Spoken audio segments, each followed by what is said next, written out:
Agenda Cast, episódio 25. Estamos muito felizes em estar aqui mais uma semana com um novo conteúdo para vocês. E hoje trata-se de um tema super especial. Apostadoria por tempo de contribuição, tempo de servir, tempo de colher. O servidor público que já serviu por longos anos e adquiriu ali o tempo de contribuição e idade, trazidos agora pela Emenda Constitucional 103 de 2019, pode colher, que é a aposentadoria, o tempo para o descanso. O episódio 25 ele é especial porque se fosse uma relação já seria bodas de prata. E que legal que é fazer bodas de prata.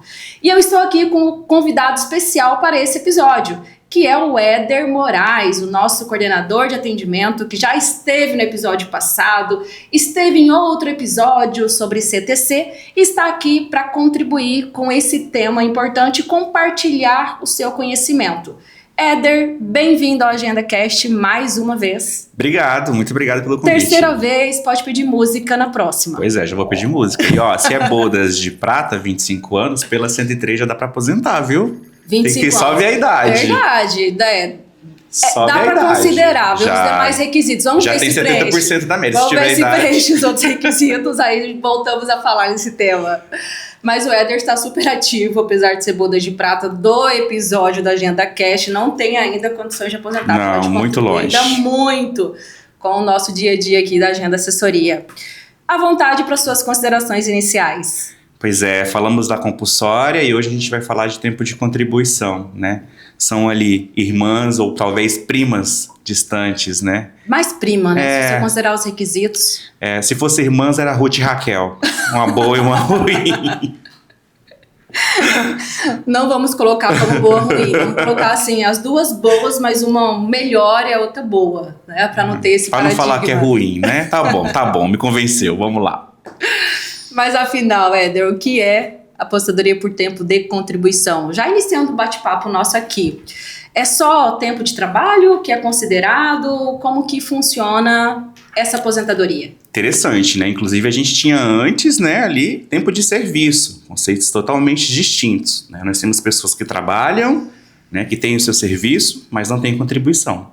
Então a aposentadoria por tempo de contribuição, que hoje é a idade, tempo de contribuição, é efetivo tempo de contribuição, que é o tempo que o servidor estava filiado ao regime, certo? Ao regime que ele está se aposentando e outros regimes desde que tenha a certificação do tempo, né? Ressalvas as concomitâncias. Então, é o efetivo tempo de contribuição do servidor. Passou a ser um combustível o tempo de contribuição para a aposentadoria, porque antes da emenda 20, como você bem colocou, tempo de serviço. Não era mensurado ainda, nem exigia. Nem idade, não tinha. Contribuição, e aí passou-se a exigir com a emenda 20. Como nós já entramos nesse tema, aí nas aposentadorias previstas ali pela Constituição de 88 e depois emenda 20, nós tivemos os tipos que parecia um sonho, hoje, né, parece um sonho distante do servidor, que é a integralidade e a paridade. Então tinha-se esses institutos antes, a emenda 20, a Constituição de 88, e nas regras atuais esses institutos já não estão disponíveis para os servidores. Como que funciona isso, né? Por que tivemos esse sonho, digamos assim, e ele simplesmente deixou de existir? Nós falamos no episódio anterior e eu volto a repetir. Toda reforma de previdência é para conter um déficit atuarial. Então a paridade, ela custa caro aos cofres dos tesouros, né? Mas assim, nosso Brasil, mais uma vez, ele não cansa de inovar, né? A gente não cansa inovação na veia, de inovar. Dia a dia. É uma emoção ser brasileiro. Todo dia você dorme e acorda com uma novidade. Seja política, seja econômica, seja social, enfim, das mais esferas ordens. O Instituto da Paridade e da Integralidade, né, vigorou ali até 2003, vamos assim dizer, que a emenda 41 veio tirando isso. Deixou umas exceções ainda. Óbvio que quem estava ali na janela... As regras de transição ainda foram contempladas. O artigo 6º, depois veio ali a S47, conseguiu ainda aplacar isso aí. Mas depois disso, todo mundo mede aritmética e fim da paridade, né? E essa questão da paridade, ela sempre foi muito relativa, porque ela é uma questão que depende de um ato discricionário. do chefe do executivo pode acontecer esse ano e pode acontecer daqui 10 anos. E é o que mais tem acontecido, os lapsos temporal grande. Então, o que é mais vantajoso? Paridade ou não paridade, né? Mas é muito importante deixar claro também que quando a gente fala que a forma de reajustamento é pelo índice, a preservação de valor real, isso não é reajuste. Olha o nome, preservação de valor real. Sim, sim. Não há ganho. E é interessante, quando eu falo dessa mudança de política no Brasil, o Brasil ele adota medidas distintas para reajustamento. Você pode pegar o percentual que tivemos no último reajuste e o percentual de reajuste do salário mínimo. É diferente.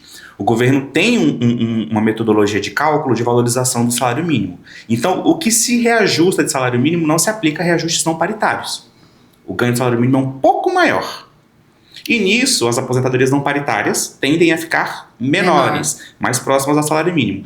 Então a paridade é melhor. Não necessariamente. Há governos que ficam 10 anos sem dar reajustes paritários, né? Mas o principal para o servidor público nesse caso não é nem tanto a questão da paridade, é a integralidade da remuneração do cargo efetivo. Esse é o fator principal, digamos assim, porque uma coisa é você sair com valor integral, aquilo que você recebia na ativa. Não há padrão, não é quebra do padrão. Exatamente. Exato. Então não há perca, digamos assim, a mudança da atividade para a aposentadoria. Agora, quando é proporcional pela média ou a compulsória que nós falamos anteriormente, esse valor já... Teve um caso muito interessante mesmo, aconteceu aqui, uma conversa que eu tive com um cliente nosso, um servidor está se aposentando por incapacidade permanente.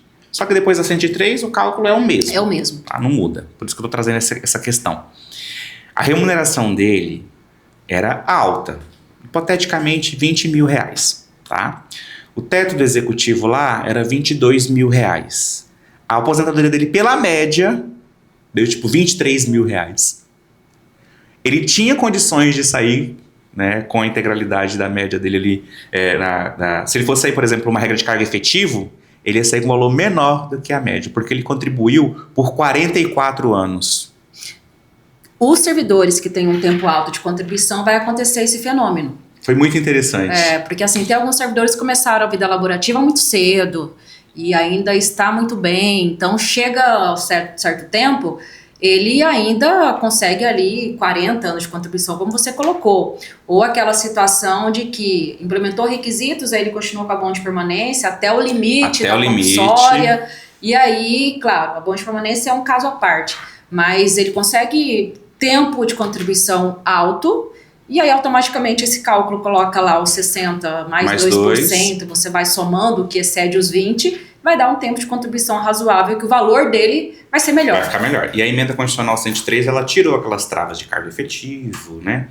De comparação de média. Mas teve a RPPS que manteve. Colocou. Mas esse caso específico, ratificou a 103. Só alguns pontos assim ficaram diferentes. Sim. Então, o servidor que trabalhou muito tempo ali vai embora. Então, assim, como a 103 deixou aberta para os RPPS legislarem, então teve a RPPS que colocou a limitação do cargo efetivo e teve a RPPS que não colocou. Então, o que colocou nesse caso hipotético limitaria a 22. Exato. Que é o a 20, aliás, a 20 que é o cargo dele. Efetivo, 22 é o tempo que você colocou, né? A remuneração dele 20, cargo efetivo. Então, limitaria a 20. Ele não poderia subir mais que isso, né? Mais que isso, é claro. Foi muito bom. Mesmo que aplicaria o teto, ele ficaria com 22, ainda acima do que ele ganhava na ativa, né? Então, assim, é um fenômeno de fato interessante. E isso, para mim, é um dos pontos positivos. Porque, de fato, o servidor vai levar o quanto ele contribuiu. E aquela questão, né? Quanto mais trabalhei e contribuí, mais eu levo. Exato. Então, nesse ponto, ficou justo. Quanto menos eu trabalhei, menos eu levo. Trabalhei só 20 anos. Vou levar 60% da minha média aritmética. Exato. Agora eu trabalhei 40 anos, é o dobro 100%. Do tempo. Então a pessoa leva um valor maior. Acabou ficando uma regra justa. Exato. Até que se prove o contrário. Avanço da Constituição Federal de 88, falamos um pouquinho da emenda 20, ela trouxe ali a idade mínima. Certo. Tempo de contribuição e idade mínima. A emenda 20 introduziu esse aspecto. Como que ficou as regras de transição para quem já estava ali com um pezinho na apostadoria, considerando a emenda 20 e esse critério do tempo de contribuição e idade mínima ali combinados? Ficou interessante isso, porque assim, a emenda 20, ela tem um caráter tão punitivo quanto a 103. né? Ela foi tão preocupada assim. A emenda 41 foi o maior divisor de águas, porque ela acabou com a paridade e integralidade, instituiu média aritmética, né? Sim. A emenda 20 permaneceu ali com remuneração do cargo efetivo, mas entrou com proporcionalidade. Mas as transições dela tinham redutor pela idade, né? Que ela instituiu 60 e 55, homem e mulher. As pessoas até poderiam sair antes, né? E 35 de contribuição. Elas até poderiam sair antes, mas tinha redutor de idade, né? Tinha pedágio, já foi ali que começou a surgir os pedágios. Então ela trouxe ainda uma expectativa de direito, mas era muito para quem estava ali na cara do gol. Quem estava um pouquinho distante foi bastante penalizado. Então, quando você tenta fazer um retrospecto assim, de qual emenda foi mais forte, trouxe mais mudanças contundentes, eu a separaria, né? Dizer, olha, do campo social, vamos assim dizer, a emenda X, do campo técnico, a emenda Y, né, que para mim foi a 41 do campo técnico. Eu vejo a emenda 20 como muito impactante porque ela mudou totalmente a regra de jogo, do jogo. Porque não exigia tempo de contribuição, era só tempo de serviço público. Tudo entrava para o cálculo de aposentadoria, não havia limitações nas verbas que faziam parte do cálculo, acabou limitando. Era todo e qualquer servidor, limitou para servidor efetivo. Não tinha idade. Foi uma série de mudanças. Então, assim, eu vejo a emenda 20 como mais impactante nesse aspecto. Ela organizou. Daí vem a separação que eu sempre proponho mentalmente, né? A depender da esfera, qual emenda foi mais impactante. A 20 mudou drasticamente essa situação, mas ela ainda permaneceu com o valor do cargo efetivo. A integralidade e a paridade que muitos enxergam como um grande benefício. Exato. E aí já entrando então na nossa próxima pergunta, que é exatamente a emenda 41, que veio como um golpe, porque ela acabou com a integralidade e a paridade. E aí, para os servidores que começaram o serviço público a partir da 41, já não tinham mais esses benefícios, digamos assim. E os que já estavam com um pezinho na aposentadoria, teve ainda ali uma transição. Como foi essa transição e como foi a visão, digamos assim, para aquela aposentadoria dos sonhos que era considerada pelos servidores? Acabou-se que assim, houve a transição, né, ali do artigo 6º, mas ainda assim os servidores ficaram meio aquém. Tanto é que houveram 2 emendas constitucionais posteriores trazendo transições ainda para dar uma acalmada nos ânimos, de tão contundente que o golpe foi. Né? Surgiu assim uma esperança. Foi literalmente a porta da esperança, né? Que foi a emenda 47 ainda. Só que a 47 ela retroagiu só 98, né? Quem tinha admitido até 98. E tudo foi antes de 2003, de fato, mas ela foi em 98, porque ela ainda pegou um pouco assim da questão da emenda 20 para cá. Os admitidos após a 41 já não foi contemplado pela 47. Na realidade, quem foi admitido pós 98, perdão, já não foi contemplado pela 47. Como nós estamos na 41, eu coloquei esse recorte. Ali. Sim. Mas trouxe dentro da 41, como em todas as regras e todas as reformas, cabem transições. Só que essas transições, de fato, elas são efetivas a quem está ali, na cara do gol, na cara do gol. Né? Quem está um pouquinho distante já não se aplica.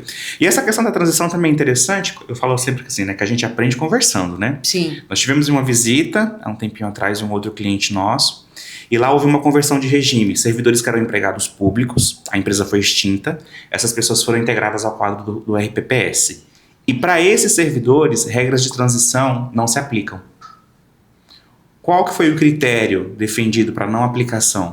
Eles eram empregados públicos. A função da transição é assegurar o cumprimento de uma expectativa de direito. Eles não tinham a expectativa de se aposentar por regras anteriores. Então não faz sentido nenhum, de fato, existir a transição. Não estou dizendo que isso é regra, gente. Não estou dizendo que isso é aplicado no Brasil inteiro. É um exemplo específico. Isso é um exemplo específico, é um entendimento específico de um ente da federação, né? Mas eu achei muito interessante porque eu também não tinha me atentado a essa questão. Apesar de defender que a transição é para garantir o direito a uma expectativa, né? Mas eu falei, poxa, mas eu trouxe ele para o lado de cá, do servidor público, do estatutário, por que eu não vou dar o mesmo direito para ele? Cadê o princípio da isonomia? Não se aplica?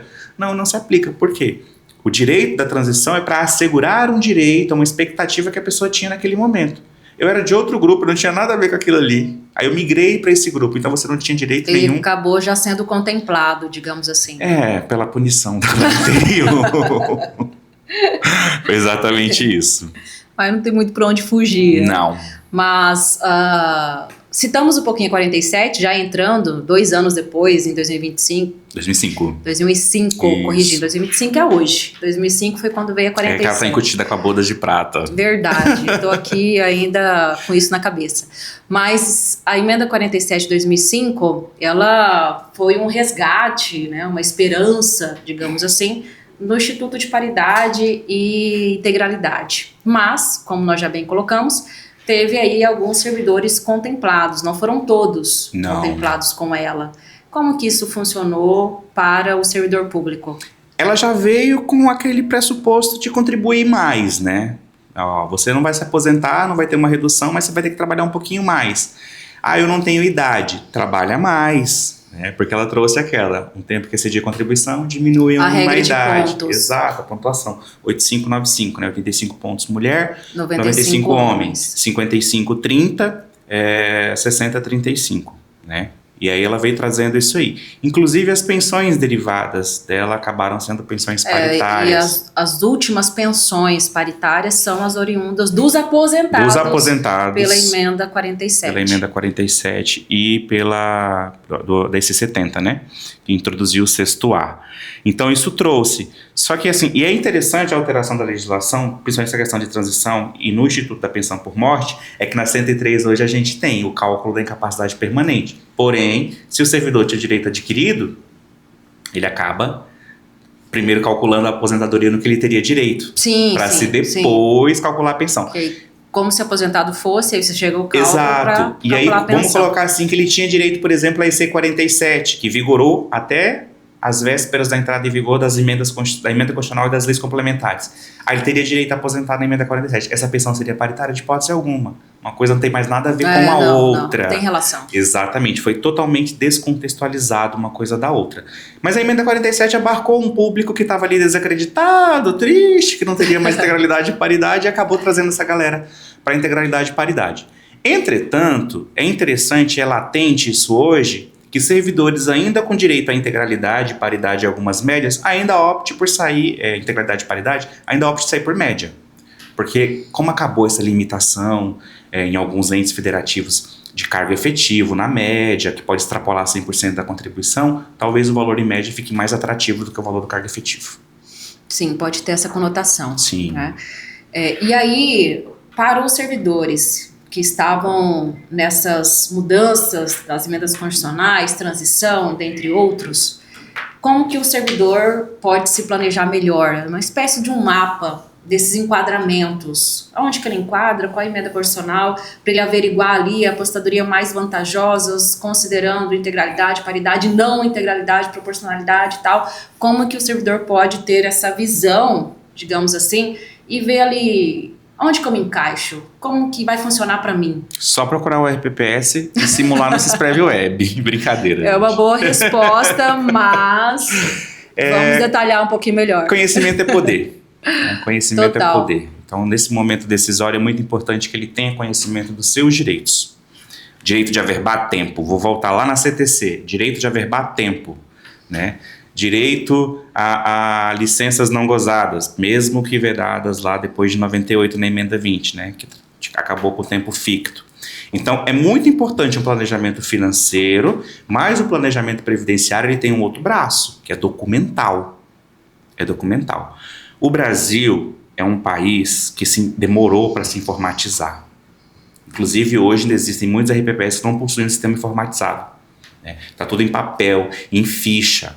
Eu tenho conhecidos meus que lutam até hoje, já até judicializou para conseguir uma CTC dentro do estado de Mato Grosso.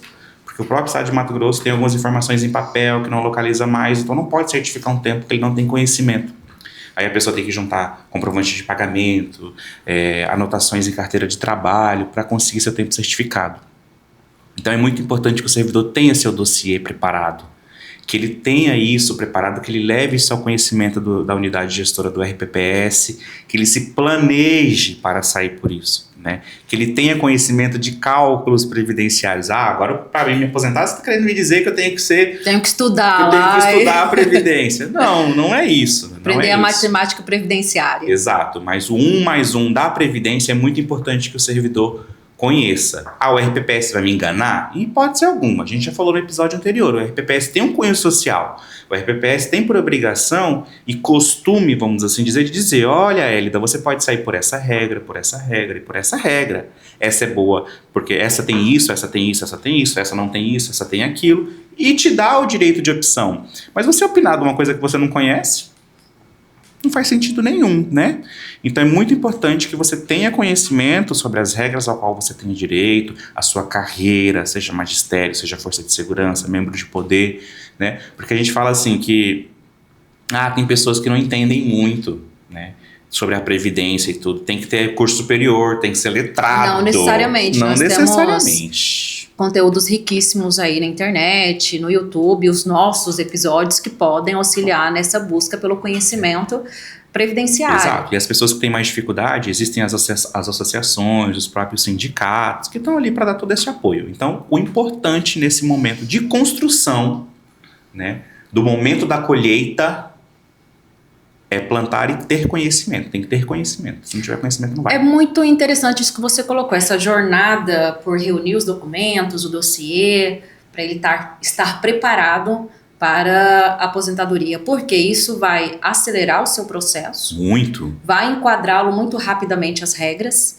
e ele vai sair aposentado mais rápido do que o RPPS, que ainda vai precisar juntar documentos, vai precisar buscar no RH, vai precisar coletar informações. E aí, às vezes, demora-se muito mais tempo reunindo documentos para poder aposentar. Se tivesse ali de plano, digamos assim, já sairia aposentado. Muito mais rápido. Nós vemos uns anos atrás divulgação de aposentadoria em 15 minutos, né, e tal.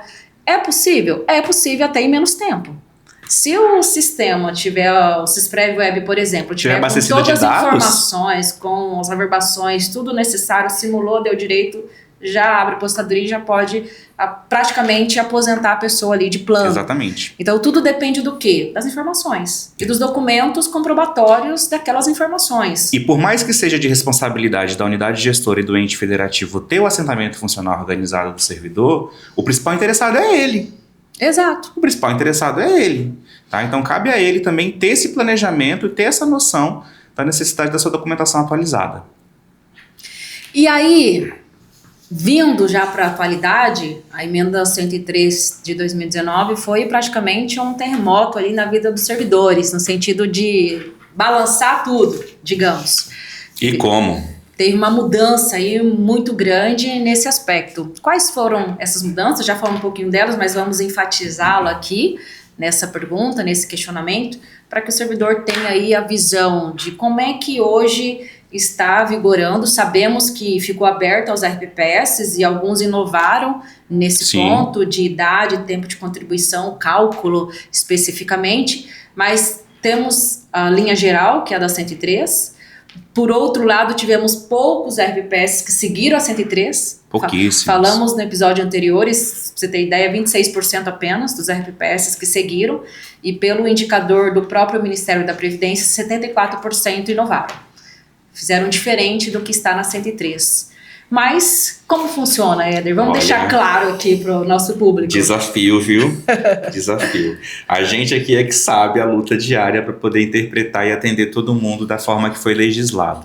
É interessante, assim, os princípios da emenda constitucional 103. Mais uma vez eu volto ao princípio atuarial, né, que é para equacionar, tentar equacionar, segurar. Do RPPS. E eu, na minha análise... Técnica e financeira. Eu, na minha análise muito particular, minha análise particular, gente, eu vejo, assim, o governo federal, o Congresso, muito preocupado em cada vez trazer mais o regime próprio para os mesmos pilares e mesma base do regime geral. A ideia inicial foi até essa, uma padronização. Mas eu acho que o tiro saiu pela culatra. Sim, total.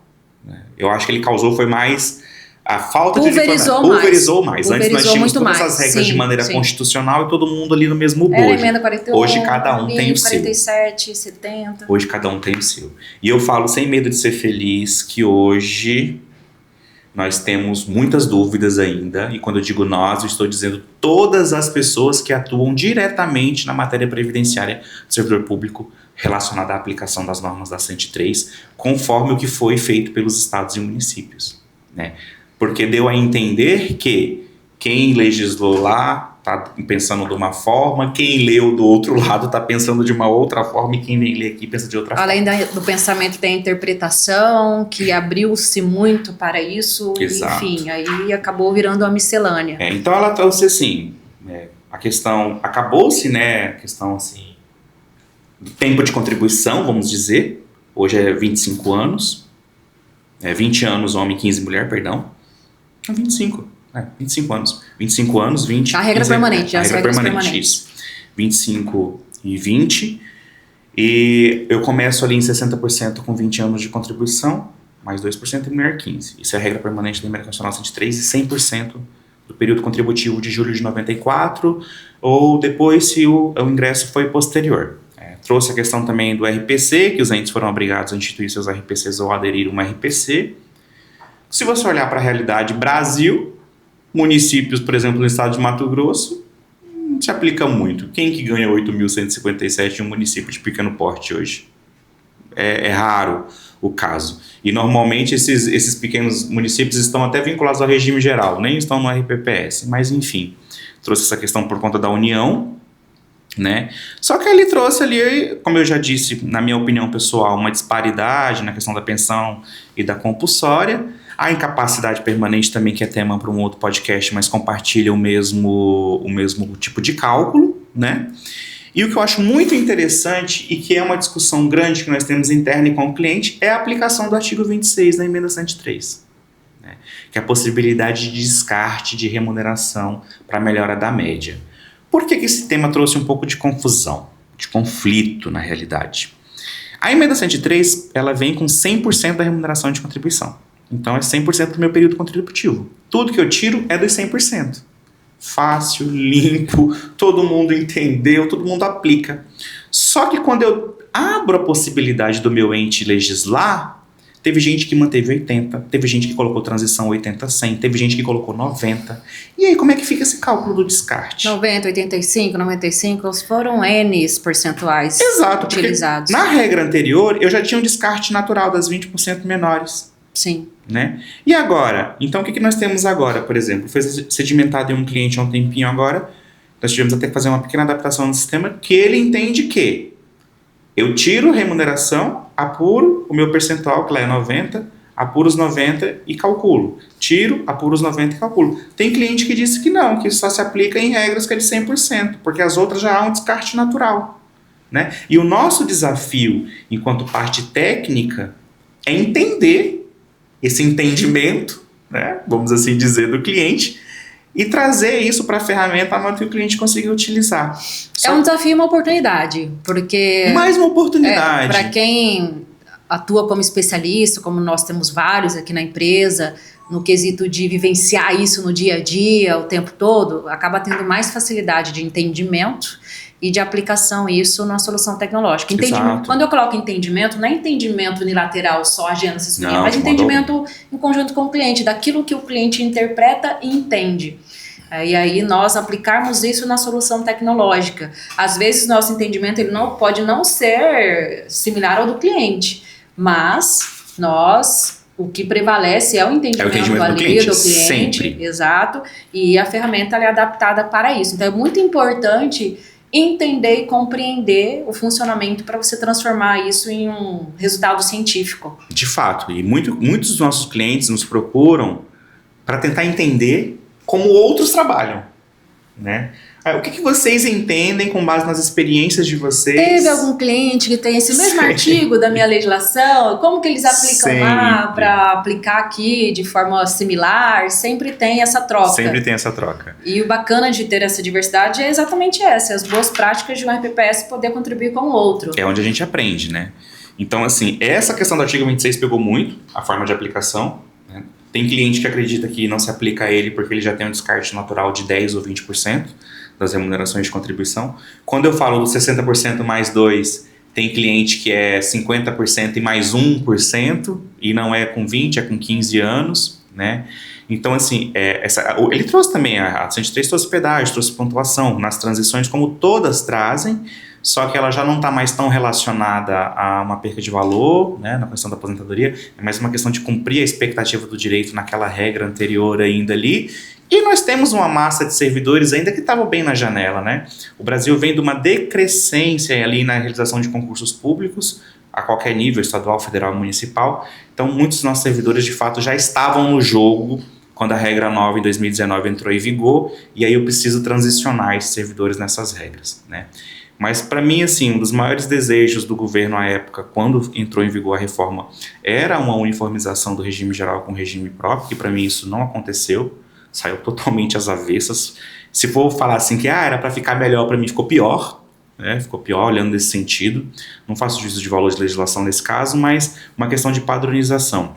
Vejo uma atuação forte do Ministério da Previdência, criando câmaras temáticas, discussões, instruções normativas. Eles devem ter um trabalho gigantesco para tentar pacificar. Mas a Previdência evoluiu bastante, tanto muito nessa questão de aproximar mais os RPPS, como ter esses canais de comunicação para auxiliar nesse processo de interpretação e aplicação da legislação. E ele foi além, né, da sociedade civil como um todo, né? Sim, Não sim. se restringiu aos regimes próprios. Ele se abriu aos servidores, se informatizou, trouxe canais e tudo. E eu acredito que tudo isso é consequência aí dessa reforma que nós tivemos, consideradas por muitos abrupta, mas depende do contexto histórico e do recorte do momento que a gente está vendo, porque a 20 e a 41 foram bem mais fortes no sentido de ruptura, né? Sim. De quebrar um ciclo e iniciar-se um outro ciclo.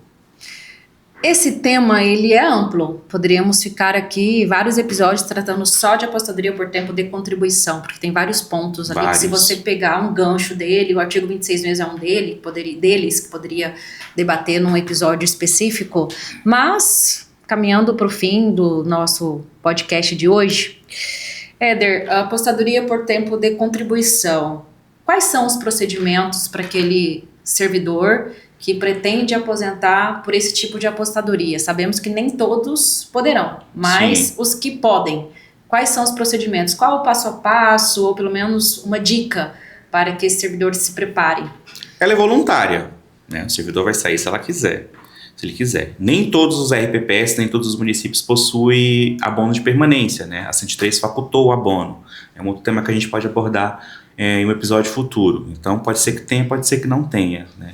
Então eu quero me aposentar, requerimento, preciso procurar a unidade gestora ou a secretaria do meu órgão de origem, formalizar um requerimento, meu interesse de me aposentar. É importante, que a gente sempre vem falando, né, de CTC, de dossiê, assentamento nos funcionais, é a base do processo. Vai ser essencial. É a base do processo, né? Como a gente está falando só de média, né?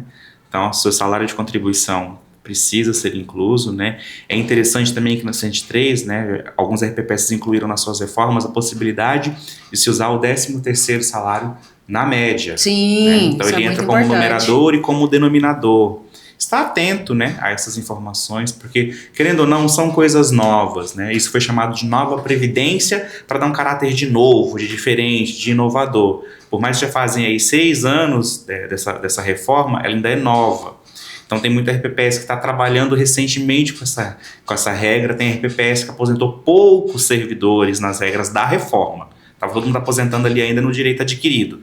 Então precisa ser visto de fato essa situação. Então é importante que ele esteja atento ao seu dossiê funcional, à sua certidão de tempo de contribuição e à formalização do seu requerimento junto à unidade gestora ou órgão de origem. E aí depois é só acompanhar seu processo para ter certeza que está tudo combinado. Em que momento assim ele está aposentado?